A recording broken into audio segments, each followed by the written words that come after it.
you have to start by identifying what it is that you want to scale first. I honestly, you hit the nail on the head. Social media, I've been building my business and using social media primarily for my business for the past 8 years. After my broker wanted me to cold call and door knock, I said, nah, I'm just going to go start a Facebook business page and start posting on it. Got my first couple clients from there, and here we are 8 years later. So for me, as somebody that utilizes it every day, and what I mean by that is I'm using these social media platforms that the way that they're intended, right? Because I want organic growth. I don't want to have to pay to play as much as, people can just throw money at things. And I do what I need to, but I want to know like the basics. For me, like, I don't, as Jenke and I were, we were just talking right before this went live, I have a control problem with my business and I don't want to give it up to someone else. And so I feel like when you do that, you do these auto postings, people know that, just like they know that a chat bot is talking to them. And so they don't like that. Like, it literally, I think it will destroy your algorithm. It'll destroy your audience and the reach and the ideal client that you're trying to get from it. I don't think you will by auto posting. It's too robotic. People need to see your face. There's a lot of psychology involved in this, I feel like, behind the scenes. And so you showing up is a must. I definitely don't want the easy button, because I've built this baby for 8 years and I'm not ready to hand that off to somebody 100%. I don't think anytime soon. But if I were, like, what my main question is, like, what are those main things that I can right now today implement in my business to leverage someone like Jenke or her team to really help me where I'm failing? I have coordinators in my business. I'm a solo agent. I obviously can't do it all. I sell a lot of homes, but where is that fine line where all the things that I can have someone else do?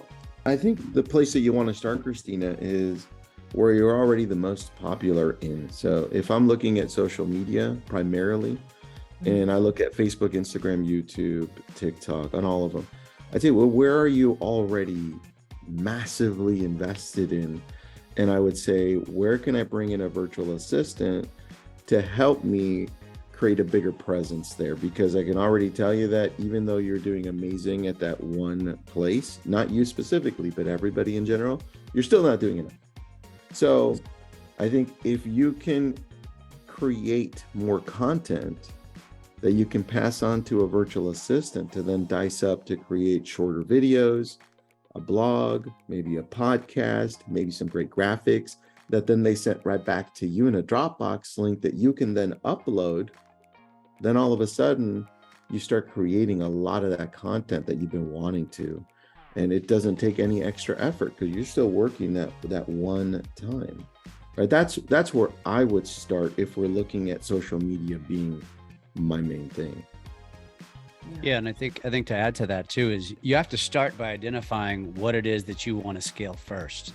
Because here's the thing, and the next layer to this is let's just say you decide, I need somebody who's creative and can go into Canva and create graphic designs for me, which there's tons of VAs that are very good at that. Or I don't mind creating the videos, but I need somebody to do the advanced editing for me to make them look cooler, to have better captions on them, that kind of thing. Part of this process is, I always equate it to marriage. Like, everybody who's married knows that, we always go through, there's an argument within our marriage where we just assume that our spouse should know what we're thinking, right? And VAs are the same way, where you hire this person who has an expertise and you're like, I create these videos, now edit them, make them cool. And then you just want to walk away. Here's more videos. And you just assume that they can read your mind, or they know exactly what you want, or they know exactly what you need for, what you're posting here, what platform you're posting to, what your geographical area needs, what will get most engagement. And there's a level of training that goes into this that I think a lot of people struggle with, because it's no different than if you're hiring your first assistant. You hire that first assistant with a vision in mind. I have to scale. I got to get myself out of the paperwork. But there's a great deal of hand-holding for the first 3, 6, 9, 12 months that you're going to have to do with these people as you go along.